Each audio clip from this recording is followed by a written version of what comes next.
L'importance de l'invocation et de la confiance en Allah. Imagine un monde où chaque prière que tu fais trouve un écho auprès d'Allah. Un monde où tes besoins, tes peines et tes aspirations sont entre ses mains, et où il te répond avec sagesse et générosité. Ce monde existe déjà, mais il exige de nous foi, patience et persévérance. Aujourd'hui, nous allons découvrir une sourate qui, récitée 5 fois par jour avec conviction, peut changer ta vie. Une sourate qui ouvre les portes de la miséricorde divine et te rapproche de ce que ton cœur désire le plus. Et quand mes serviteurs t'interrogent sur moi, alors je suis tout proche. Je réponds à l'appel de celui qui me prie quand il me prie. Coran 286. Réfléchis un instant. Quelles sont les choses que tu désires le plus profondément? L'amour, la prospérité, la paix intérieure? Es-tu prêt à découvrir comment Allah peut répondre à tes prières à travers cette sourate? Section 1. La puissance de la parole d'Allah et de la répétition. L'homme est souvent prisonnier de ses inquiétudes, courant après des solutions dans un monde matériel qui ne peut apaiser son âme.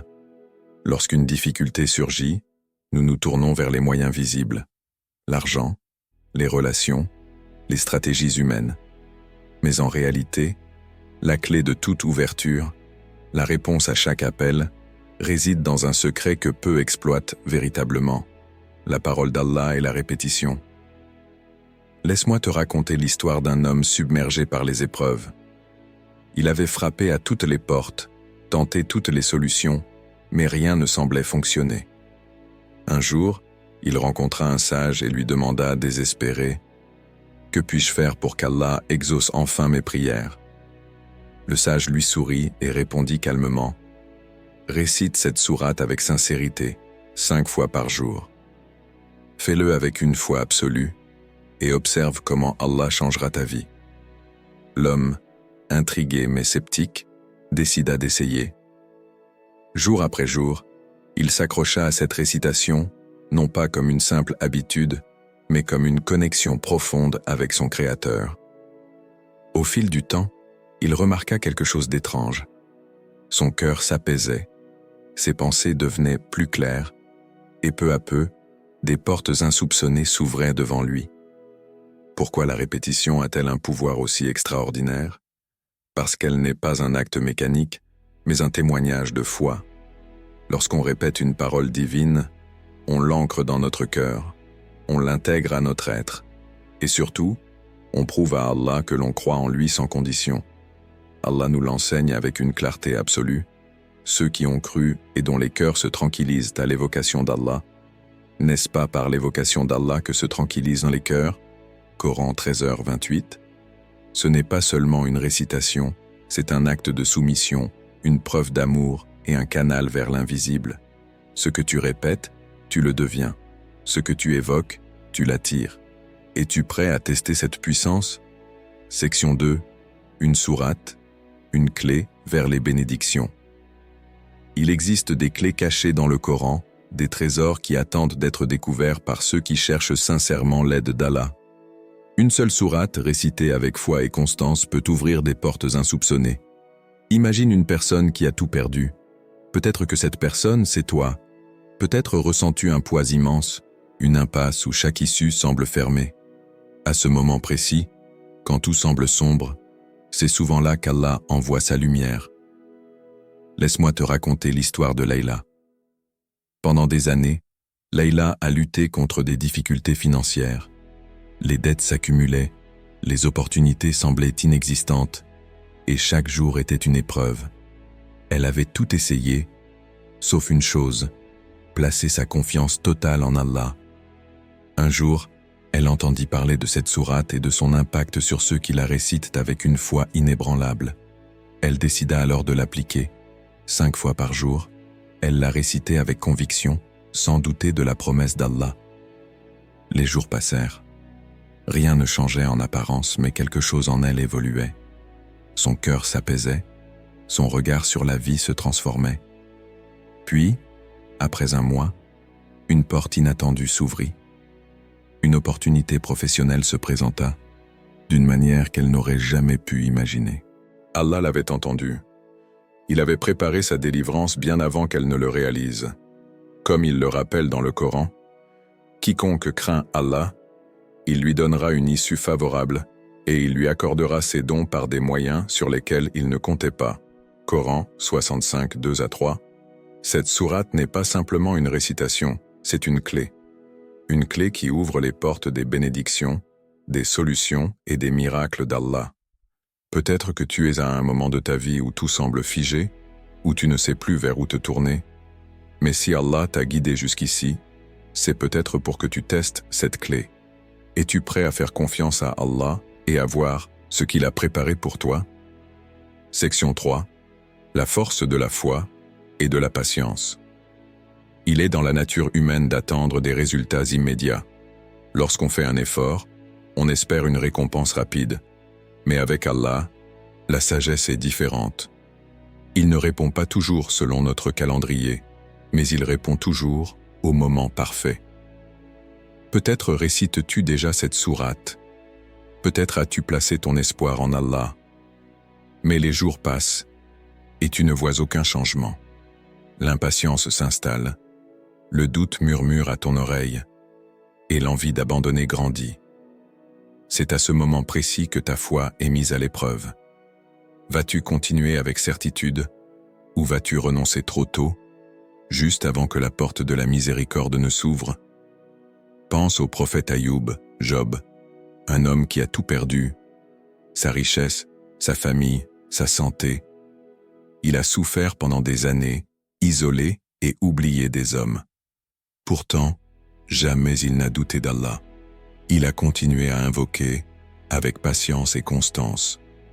Puis, le moment est venu. Allah lui a rendu bien plus que ce qu'il avait perdu, comme il le mentionne dans le Coran. Et nous lui rendîmes sa famille et l'équivalent avec elle, par miséricorde de notre part et comme un rappel pour les gens dotés d'intelligence. Coran 38-43. Allah aurait pu exaucer Ayoub immédiatement, mais il voulait tester sa patience et lui accorder une récompense encore plus grande. Toi aussi tu es dans une épreuve, toi aussi tu attends une réponse. Mais la véritable question est, que feras-tu lorsque ta demande sera exaucée? Vas-tu oublier Allah une fois ton problème résolu? Ou vas-tu renforcer encore plus ton lien avec lui? Réciter cette sourate, c'est plus qu'un simple acte. C'est un engagement envers Allah, un pacte de confiance absolue. La question n'est pas de savoir si Allah va te répondre, mais si tu seras assez patient pour recevoir ce qu'il a préparé pour toi. La foi n'est pas seulement de croire en Allah quand tout va bien, c'est de s'accrocher à lui quand tout semble incertain. Tiendras-tu bon? Section 4. Comment réciter et appliquer cette pratique au quotidien? La récitation d'une sourate ne doit pas être un simple murmure de mots. Chaque verset est une clé, chaque répétition un pas vers la transformation. Mais comment s'assurer que cette récitation porte ses fruits dans ta vie quotidienne? Imagine une graine que tu plantes. Si tu la laisses sans soin, sans eau, sans lumière, elle ne grandira jamais. De même, la récitation du Coran doit être nourrie d'intention, de sincérité et d'action pour porter ses fruits. Voici 4 piliers pour réciter cette sourate efficacement et en voir les bienfaits dans ta vie. 1. Avoir une intention sincère. Ne récite pas cette sourate comme une simple habitude. Avant chaque récitation, arrête-toi un instant et demande-toi « Pourquoi je récite ?» Visualise ta demande, ressens-la profondément. Plus ton intention est claire et sincère, plus tes invocations auront un poids auprès d'Allah. 2. Réciter avec concentration et humilité. Les mots ont une puissance, mais seule une récitation du cœur touche le ciel. Trouve un moment calme, éloigne-toi des distractions et récite avec une présence totale. Pense-y. Parles-tu à un roi avec distraction et négligence? Alors comment peux-tu t'adresser au Seigneur des mondes sans une pleine attention? 3. Accompagner la récitation d'actes de bien. Une récitation efficace est celle qui est suivie d'actions qui plaisent à Allah. Complète ta récitation avec des gestes qui renforcent ta foi. L'aumône, même un simple repas offert.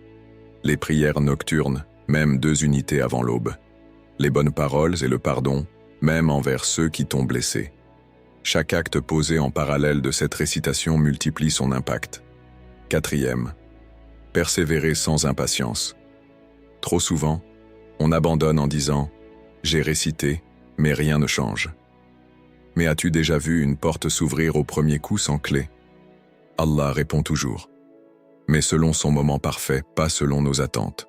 Le Coran nous enseigne « Ô vous qui croyez, cherchez secours dans l'endurance et la prière, car Allah est avec ceux qui sont endurants. » Coran 253. Peut-être qu'Allah teste ta patience pour t'accorder une récompense bien plus grande que ce que tu demandais.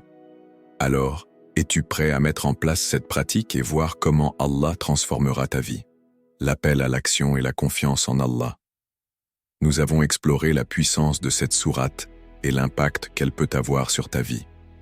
La question est maintenant entre tes mains. Vas-tu essayer cette méthode et faire confiance à Allah? N'oublie pas, tout commence par une action simple mais sincère. Que vas-tu demander aujourd'hui à Allah avec cette sourate? Quelle est la chose qui pèse sur ton cœur? Invoquez-moi, je vous exaucerai. Coran 40-60. Qu'Allah illumine ton chemin et exauce tes invocations. Amin.